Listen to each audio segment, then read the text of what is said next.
The first time Commander Thexaval saw Earth, he knew it would be easy prey. The blue planet spun lazily in the void, unaware that alien eyes watched from the darkness beyond. Thexaval stood on the bridge of his massive ship, studying the data streams flowing across holographic displays. His 6 arms moved gracefully as he manipulated the controls, zooming in on the planet's surface. "Look at them," he said to his second-in-command, pointing at the images of human cities.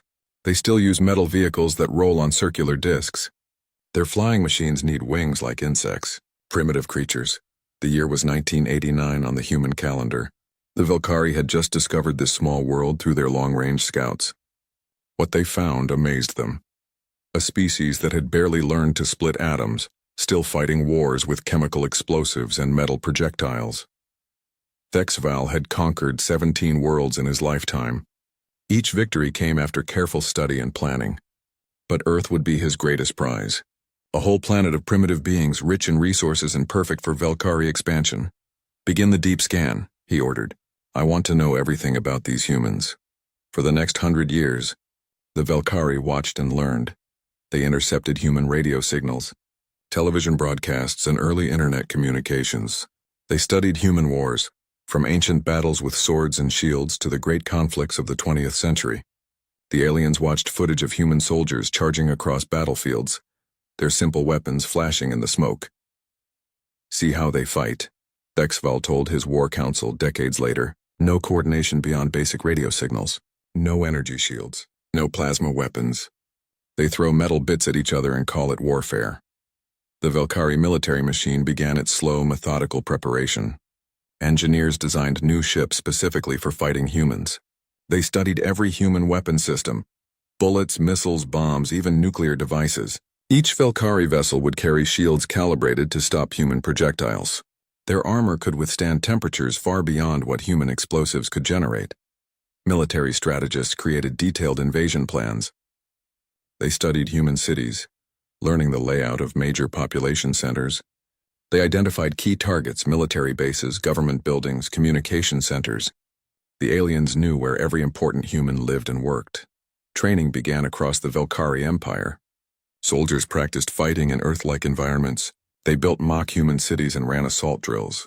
They learned to counter human tactics, to exploit human weaknesses, to break human morale with swift, overwhelming force. Years passed. The Velkari war machine grew stronger while Earth remained unchanged in their eyes. The last data they collected showed humans in 2023, still using the same basic technologies: cars that ran on liquid fuel, computers that needed human operators, weapons that fired simple metal bullets. "A century of preparation," Thexaval said as he reviewed the final invasion plans. He was older now, his green skin marked with the ritual scars of a veteran commander, but his mind remained sharp, focused on the coming victory. The invasion fleet assembled in the outer darkness. 50,000 ships, each one a masterpiece of Velkari engineering. The smallest vessels carried enough firepower to level a human city. The largest could crack continents. Every ship bore energy shields designed to laugh off human weapons. Biological warfare specialists had spent decades creating the perfect virus. It would target human genetic markers specifically, leaving other Earth species unharmed. When released, it would sweep across the planet like wildfire, reducing human resistance to nothing within weeks. "The humans won't even know what hit them," promised Dr. Kethamar, the lead biological engineer. "Their primitive medical knowledge cannot possibly counter our creation." Ground forces trained with weapons that could punch through human armor like paper. Velkari soldiers wore powered suits that made them faster and stronger than any human. Their energy rifles could vaporize human vehicles with single shots. The logistics were perfect. Supply lines stretched back to Velkari space, ready to support the occupation force. Colony ships waited to bring Velkari families to their new world. Earth would become another jewel in their empire. Intelligence teams had identified key human leaders and military commanders. They knew which humans to capture alive for questioning, which ones to eliminate immediately. They had detailed psychological profiles of human decision-makers, complete with personal histories and character weaknesses. "Humans are emotional creatures," reported Intelligence Chief Yexnal. "They become paralyzed when facing overwhelming force. Their leaders will surrender rather than watch their cities burn." The Velkari had studied human culture extensively. They understood human art, literature, and entertainment. They knew what humans feared most: pain, death, the destruction of their families and homes. The Psychological Warfare Division had prepared broadcasts designed to break human will to fight. Combat simulations ran constantly, testing every aspect of the invasion plan. Virtual humans died by the billions as Velkari tacticians refined their strategies. Every possible human response had been calculated and countered. They might try to use their nuclear weapons, one strategist suggested during a planning session. Let them, Thexval replied. Our shields will hold, and every nuclear device they detonate weakens them further. They'll be poisoning their own world while we remain untouched. The Velkari had even planned for human space capabilities. They had watched the primitive rockets humans used to reach their moon, and the simple space stations they built in low orbit. Velkari fighters could destroy every human spacecraft in minutes if needed. As 2089 approached, final preparations began. The invasion fleet moved to staging positions in the outer solar system. Advanced scouts confirmed that Earth remained as primitive as ever. Humans still drove ground vehicles, still lived in vulnerable surface cities, still fought with kinetic weapons. 100 years of planning, Thexval told his assembled commanders, every detail accounted for, every weakness identified, every strength countered. When we emerge from hyperspace above Earth, victory will be inevitable. The commanders agreed. How could it be otherwise? The Velkari Empire had conquered dozens of worlds using far less preparation. Earth would fall in hours, maybe days at most. The humans would never know what hit them. In the final weeks, weapons were loaded and tested. Troops received their final briefings. Ship captains reviewed their target assignments one last time. Everything was ready. The Velkari had spent a century becoming the perfect machine for conquering Earth. Every soldier knew his role. Every captain understood her mission. Every weapon was calibrated for maximum effect against human resistance. On the day before the invasion, Thexval stood alone on his bridge, looking at the tactical display showing Earth in the distance. So small, so blue, so helpless. Tomorrow that world would be his. The humans had no idea what was coming. They went about their daily lives, unaware that 50,000 ships full of death waited just beyond their detection range. Sleep well, humans, Thexval whispered. Tomorrow you learn why the Velkari Empire spans the galaxy while you crawl in the dirt of a single world. He was wrong, of course. But the Velkari commander had no way of knowing that the Earth of 2089 was not the Earth he had studied for so long. The humans he planned to fight no longer existed. The invasion would begin in 12 hours. It would end 12 minutes later. December 15th, 2089, the day the universe changed forever. Jiho Kim sat in the Seoul Defense Center, watching coffee cool in his cup. Outside, snow fell gently on the city's gleaming towers. The buildings stretched impossibly high, their surfaces covered in living metal that shifted and flowed like water. It was a peaceful morning. "Sir," called Minji Park from her station. "We're getting massive hyperspace distortions at the edge of the solar system." Jiho looked up from his reports. The Defense Center was a marvel of human engineering, its quantum processors humming quietly as they analyzed data from across the galaxy. Holographic displays showed Earth's position in space, surrounded by the soft blue glow of the planetary shields. "How massive?" he asked. Minji's fingers danced across her control interface. The air above her station filled with mathematical symbols and energy readings. 50,000 contacts, sir. Maybe more. They're coming out of hyperspace in formation. The coffee cup slipped from Jiho's hand, but it never hit the floor. The room's gravity field caught it gently, floating it back to his desk. Around the defense center, alarms began to sound. Not the harsh klaxons of the old days, but soft musical tones that meant the same thing. War was coming. "Get me President Chen on the emergency channel," Jiho ordered, "and patch me through to all defense centers worldwide. This is what we've been preparing for." The main display screen flickered to life, showing the alien fleet as it emerged from the darkness between stars. The ships were huge, their hulls dark metal that absorbed light like hungry mouths. They moved in perfect formation, thousands of vessels arranged in geometric patterns that spoke of military precision. Daesung Lee jogged into the room, still pulling on his uniform jacket. "How long were they watching us?" he asked. "Long enough to count our teeth," Jiho replied grimly. "Minji, what's our fleet status?" All defense platforms are online and ready, she reported. The orbital stations report full weapon charges. Ground-based systems are powering up now. Jiho nodded. Humanity had not been idle during the past decades. While the aliens watched from afar, human technology had grown and changed in ways that would have seemed impossible to earlier generations. The Earth of 2089 bore little resemblance to the world of 2023.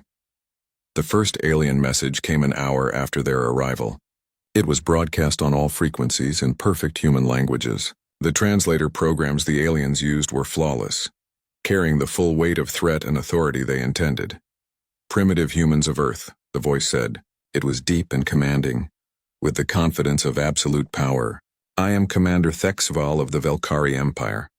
Your world now belongs to us. Surrender immediately and your deaths will be swift. Resist, and we will make your species an example for the galaxy."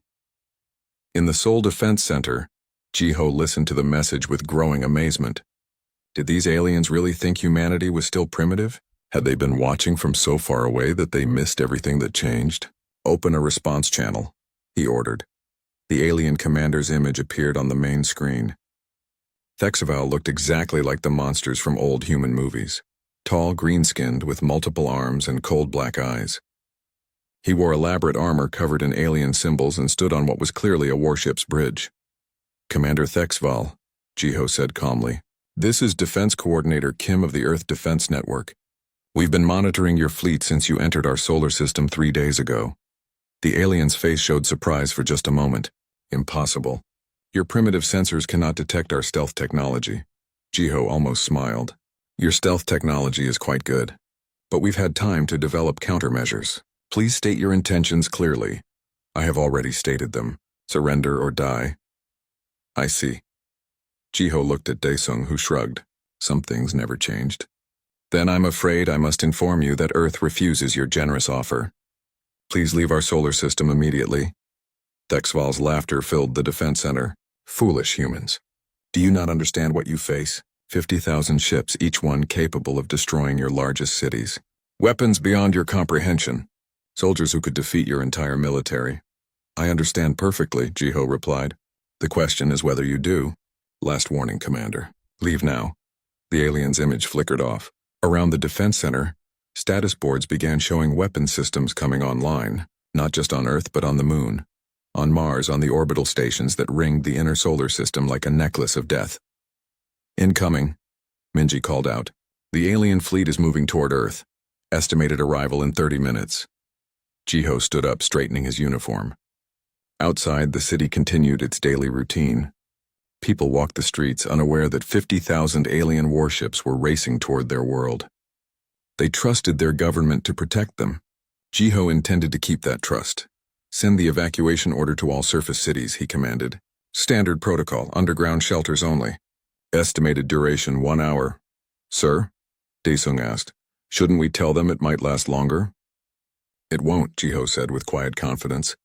"Minji, what's the status on the orbital platforms?"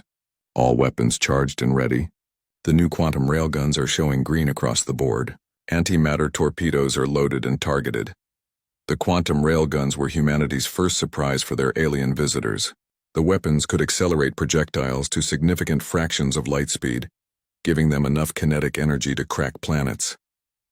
The antimatter torpedoes were the second surprise. Each one carried enough contained antimatter to vaporize a small moon. And the fighter wings? "Ready and waiting," Minji reported.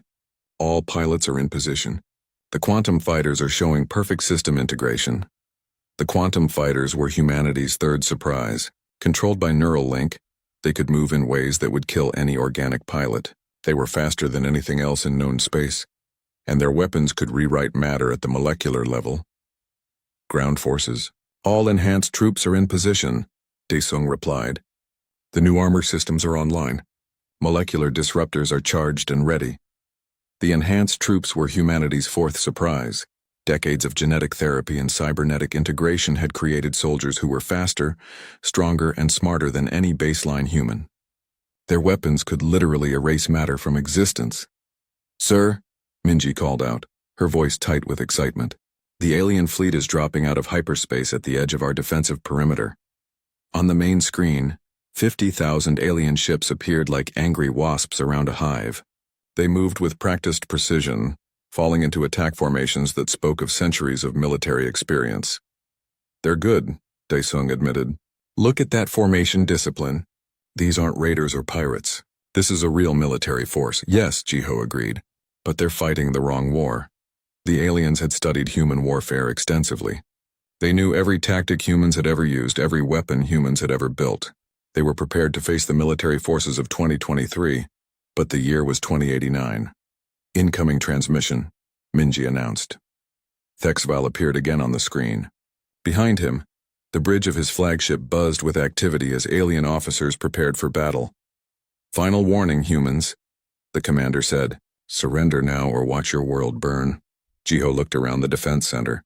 At Minji, whose quantum computers could calculate battle strategies faster than any organic mind. At Daesung, whose enhanced reflexes could coordinate global military operations in real time. At the displays showing Earth's defenses, weapons and soldiers the aliens could never have imagined.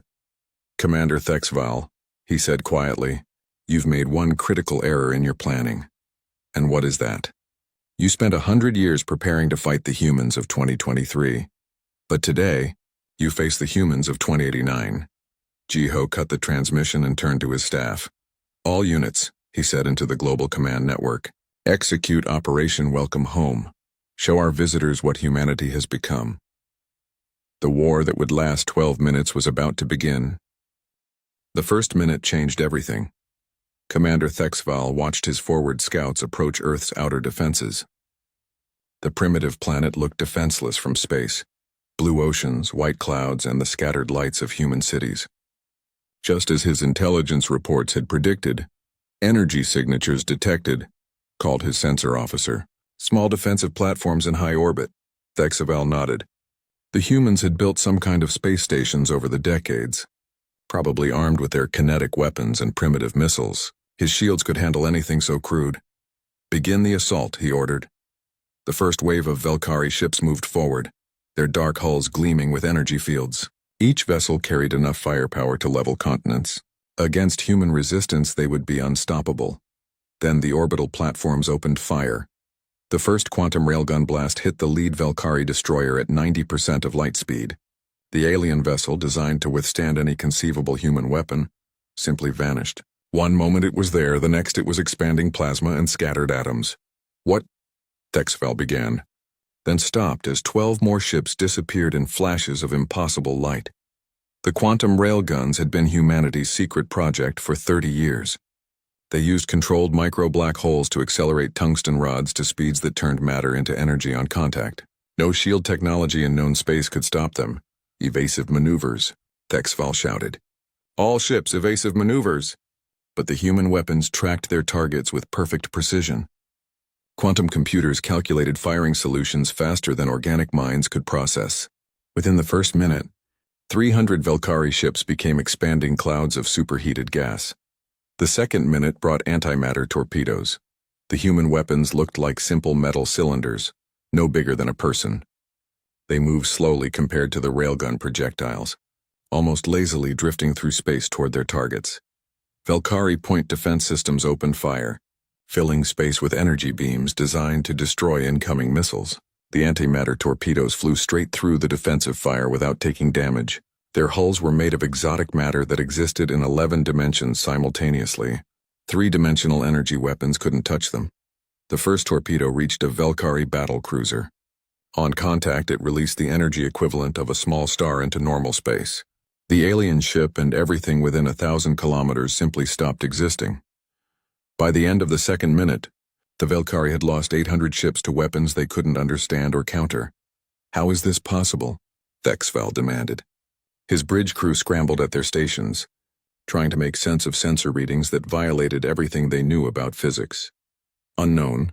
Commander," his science officer replied, fear creeping into his voice. "These weapons should not exist. The humans were primitives. They used chemical rockets and metal bullets. Well, they're not using them now," Thexval snarled. "Deploy the fighters. Get through their defenses. Reach the surface." The third minute introduced the Velkari to humanity's aerial superiority. Thousands of alien fighters poured from the surviving ships, their sleek forms diving toward Earth's atmosphere. They moved fast and low, using tactics perfected across a dozen worlds. Each fighter was a masterpiece of engineering, capable of destroying human aircraft by the hundreds. They met humanity's quantum fighters at the edge of space. Wanho, Choi felt the neural connection activate as his consciousness merged with his fighter's quantum processing core. Around him, reality became mathematics, trajectory equations, energy calculations, probability matrices. His human brain, enhanced by decades of genetic therapy, processed information at superhuman speeds. "Contact," he said calmly. 3,000 alien fighters incoming fast. His wingman, Suzy Han, laughed through the neural link. "Only 3,000? This should be fun." The quantum fighters moved like living thoughts through space. They could shift through 11 dimensions, becoming briefly intangible, to avoid enemy fire while remaining solid enough to attack. Their weapons fired streams of condensed probability that rewrote the laws of physics in small areas. Wanho's fighter became math itself, sliding through space-time while his weapons turned alien fighters into geometric impossibilities. Where Valkyrie craft had once flown, now there were only expanding spirals of matter that existed in patterns reality couldn't support. In 3 minutes of combat, 5,000 alien fighters became abstract art painted across the sky. The 4th minute brought the ground invasion. Valkyrie dropships, heavily armored and shielded, smashed through Earth's atmosphere like meteors. They landed in major cities across the planet, their hulls glowing red-hot from atmospheric entry. Assault ramps dropped and Valkyrie ground forces poured out. Each alien soldier wore powered armor that made them faster and stronger than any human. Their weapons could vaporize steel and concrete. They had trained for a century to fight human resistance. Hyunwoo Nam watched them come from his position in downtown Seoul. Around him, other enhanced humans took cover behind barriers made of programmable matter. The humans looked small and fragile compared to the alien juggernauts advancing through the streets. "Remember," he said into his comm system, "these things spent 100 years learning to fight regular humans. Show them what the enhanced version can do." Hyunwoo's first shot came from a molecular disruptor the size of a pistol. The weapon didn't fire energy or matter. It fired the concept of entropy itself, wrapped in a quantum field that could penetrate any defense by convincing reality that the target had never been solid in the first place. The first Valkyrie soldier simply stopped being solid. His armor, his weapons, his body, all became loose collections of individual atoms that scattered in the wind. "What sorcery?" Another alien began, then discovered that human soldiers could move through walls by temporarily existing in parallel dimensions. Hyunwoo appeared behind the alien squad, having walked through solid concrete as if it were mist. His enhanced reflexes, running on quantum processors grafted into his nervous system, let him move faster than the aliens could track. In 30 seconds, the entire Valkyrie ground force in downtown Seoul had been reduced to scattered atomic structures. Similar scenes played out across Earth as enhanced humans demonstrated capabilities that violated every law of physics the aliens understood. The 5th minute brought biological warfare. In desperation, Commander Thexval authorized the release of the virus his scientists had spent decades perfecting. Specially designed to target human genetic markers, it would sweep across Earth like wildfire, killing every human within weeks. The virus was perfect.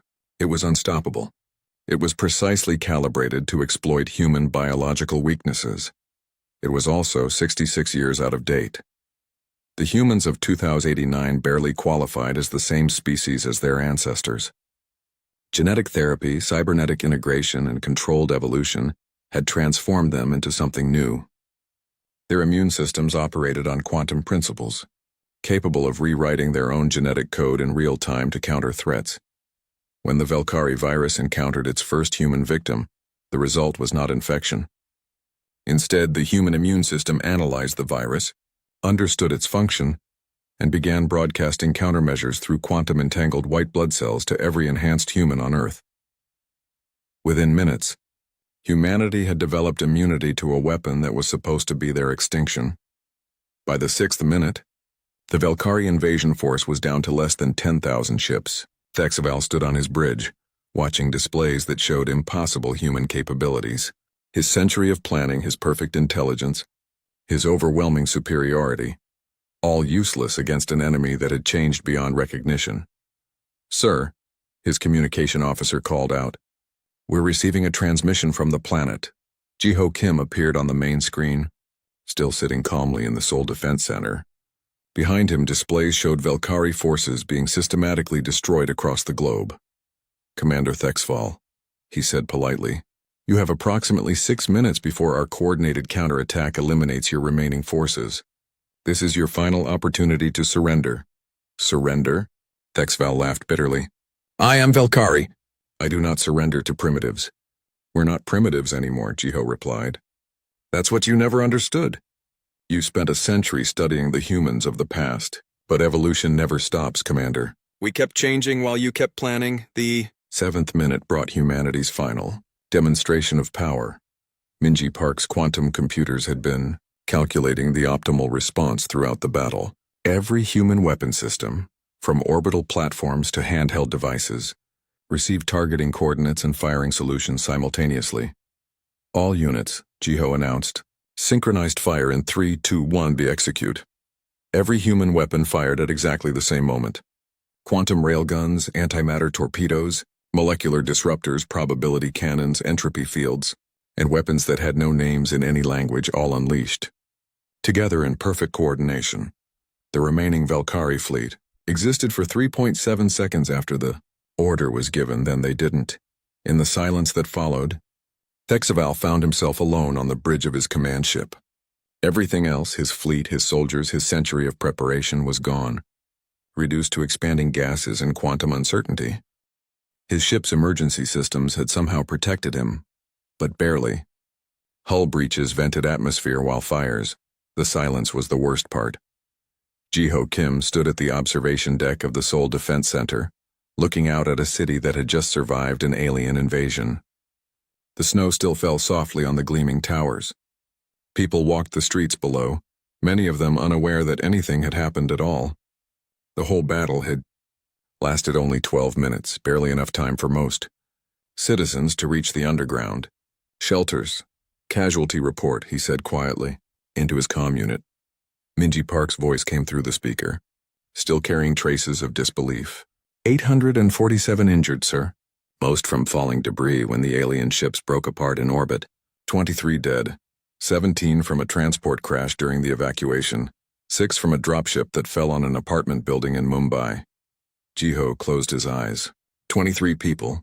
Out of 8 billion humans on Earth, the invasion had killed 23. The aliens had brought 50,000 ships and planned for centuries. They had managed to kill fewer humans than traffic accidents did in a typical hour. And the aliens? Complete casualties, sir.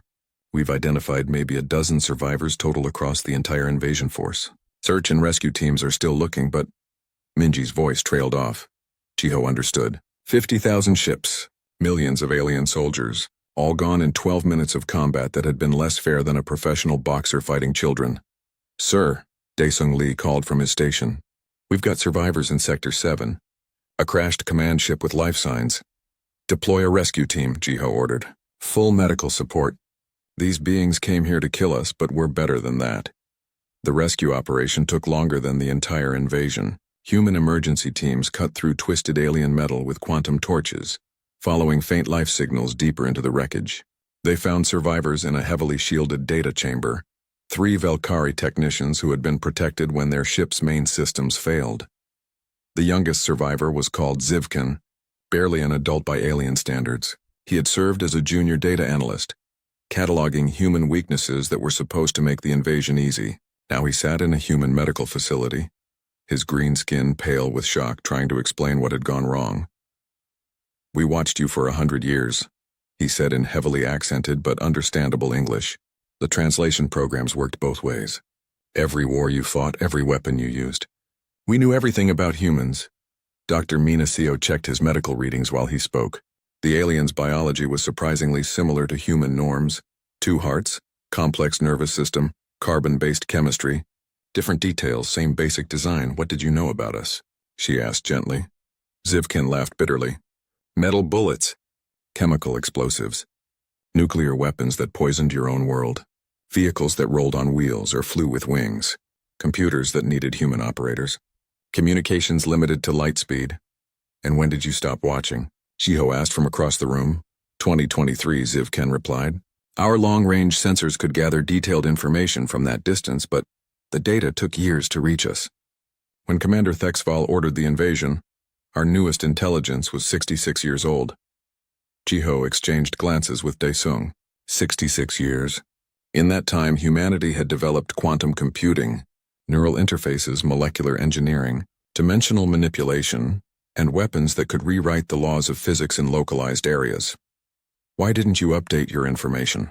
Minji asked. We tried, Zivkin said weakly, but your technology changed too fast. Every time our scouts sent new data, it was already obsolete. We couldn't keep up. That was the heart of it, Jiho realized. The aliens had spent a century perfecting a plan to fight humans who no longer existed.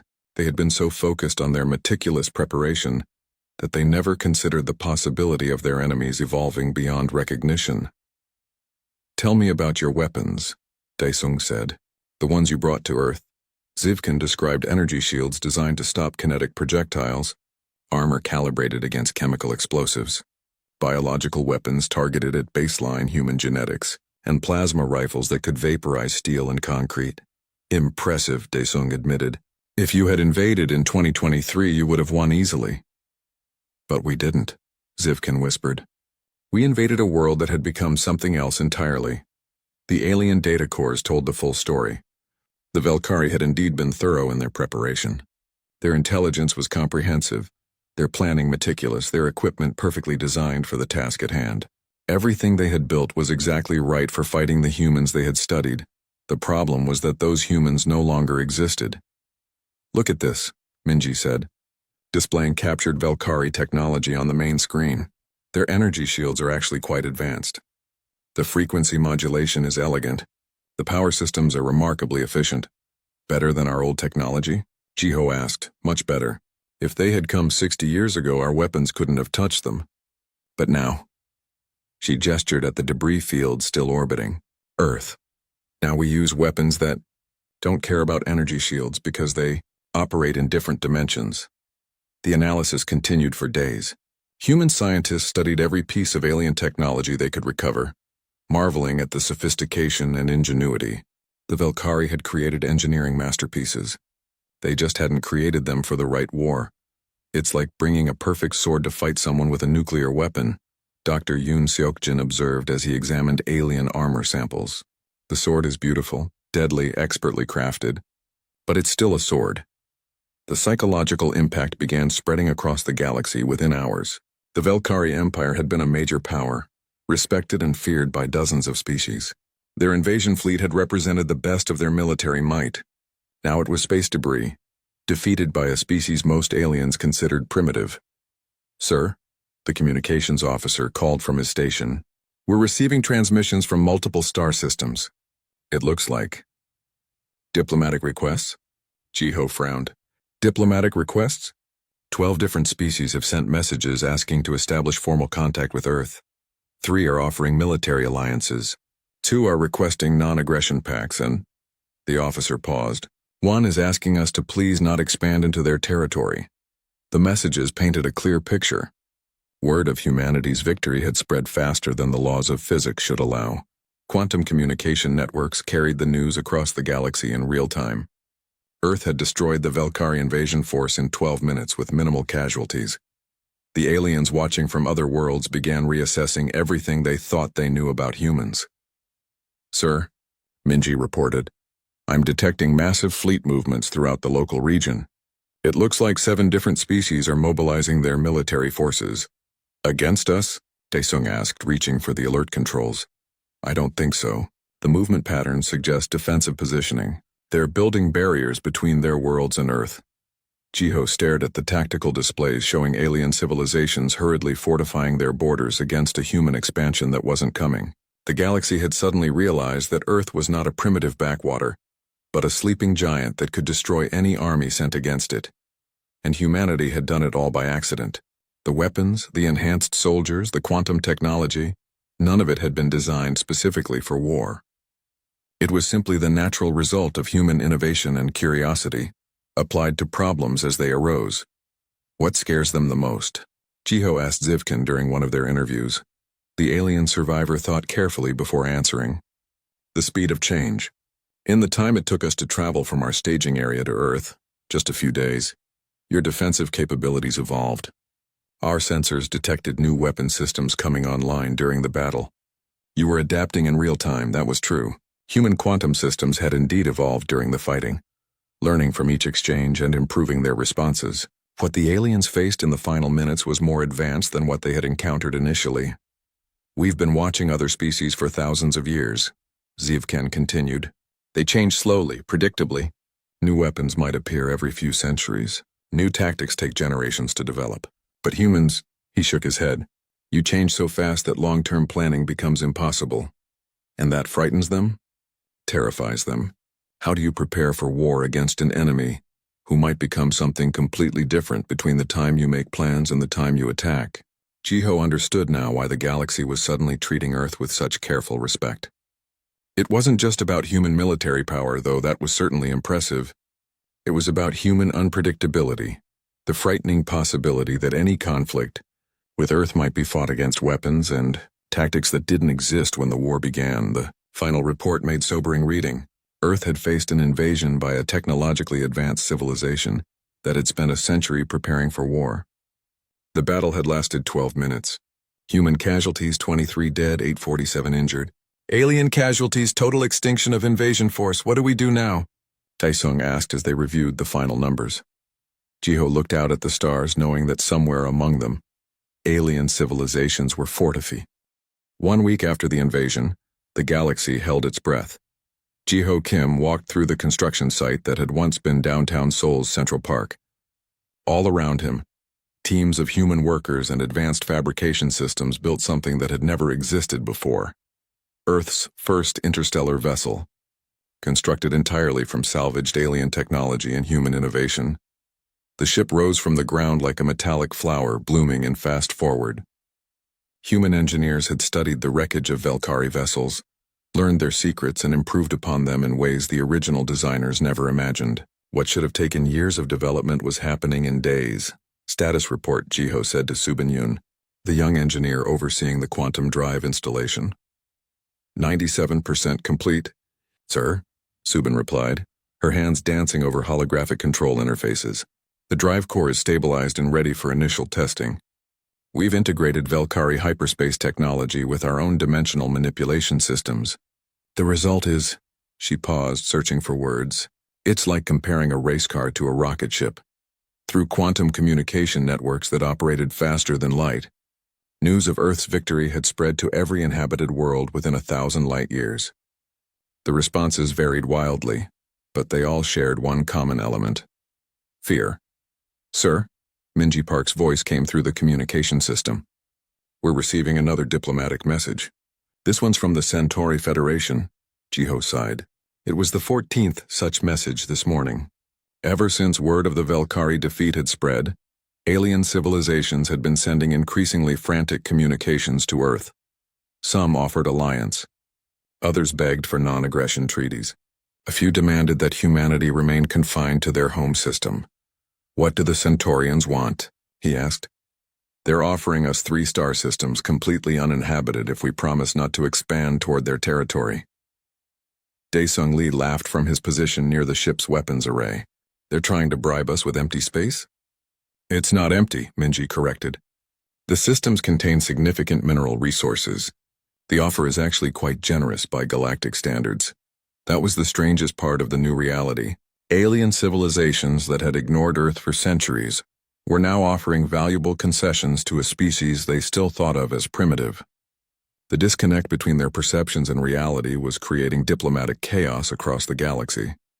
Sir, a communications technician called out, we're receiving an emergency transmission from the Rigel Collective. They're claiming that human ships have been detected in their territory. Jiho frowned. That's impossible. We don't have any interstellar ships yet. That's what I told them. They insist they're seeing human quantum signatures at the edge of their space. Daesung accessed his tactical displays. It might be our deep space monitoring probes. We deployed them years ago to watch for incoming threats. The aliens probably couldn't detect them before, but now that they know what to look for. You mean we've been watching them the whole time? Jiho asked. Oh yes. We have observation posts throughout the local region. We just never announced their presence. The implications were staggering. While the galaxy thought Earth was an isolated primitive world, humans had actually been conducting covert surveillance of their neighbors for decades. The revelation would only increase alien paranoia about human capabilities. Get me a conference call with the World Defense Council, Jiho ordered. We need to establish a formal policy for dealing with galactic civilization.